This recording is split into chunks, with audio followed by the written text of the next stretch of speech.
دستی بر غذا دارن برای اونا هیچی نیسته و تازه مثل یه بازی میمونه برای اونا. به خدا مثل یه بازی میمونه. برای من مردم عادیه که سختی داره جنگ. از دوست من گفتم یه بار من کجا هم که میترسم تهران با موندم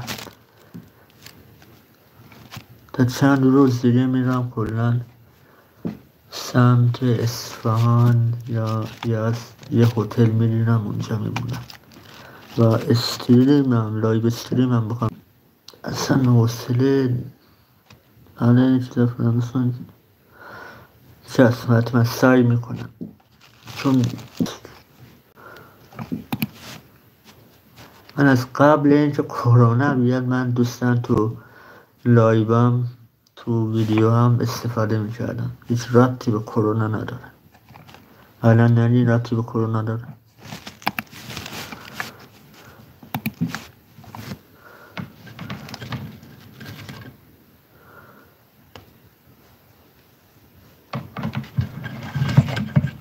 دوستان چنل سابسکرایب بکنید که اگه نتونم لایو بذارم حتما پست میذارم تو کانال براتون پست میذارم یا ویدیو کوتاه تهیه میکنم میذارم تو کانال. سابسکرایب بکنید. ممنون کنم هر جا به جز تهران باشم حس بهتری بهم دست میده.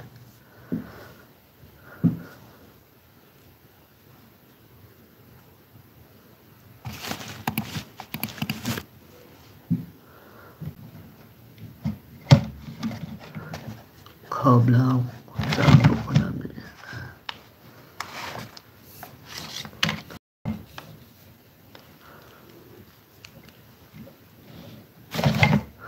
دوستان هر خبری بیاد یا ویدیو کوتاه میگیرم خب یا تو قسمت پست های کامیونیتی همین چنل یوتیوب میذارم یا بیاین تو کانال تلگراممون لینک اون کانال تو قسمت پست های چنل هست بیاین اونجا میذارم.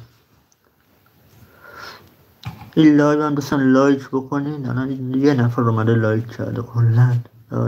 یه لایک چیه؟ سابسکرایب بکنین که اگه پستی هم قرار دادم نوتیفیکیشن براتون بیاد. تا اون زنگوله نزنین دوستان نوتیفیکیشن براتون ارسال نمیکنه یوتیوب. حتما باید زنگوله بزنین و برای این اوضاع وی پی ان و فیلترین اگه آی پی ثابت دارین خیلی به نفعتونه. خیلی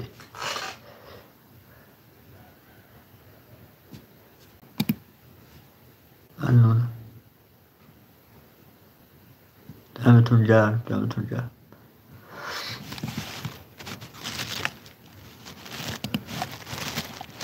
دوستان رسم یکم بیایم از این مسائل حالا بیرون.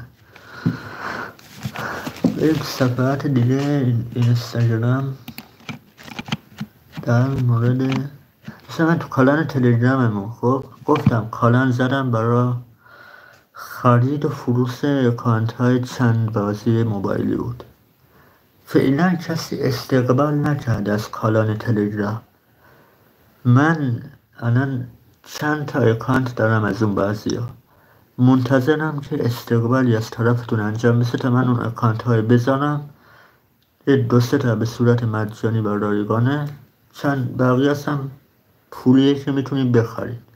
اسم بازی هم تو لایو قبلی گفتم میتونیم برید نگاه کنید که کدوم بازی ها تو کانال تلگرامیمون اکانتشون برای فروش میذارم که میتونید تهیه بکنید اگه اهل اون بازی ها هستید. فعلا تو کانال تلگرامیمون استقبالی نشده.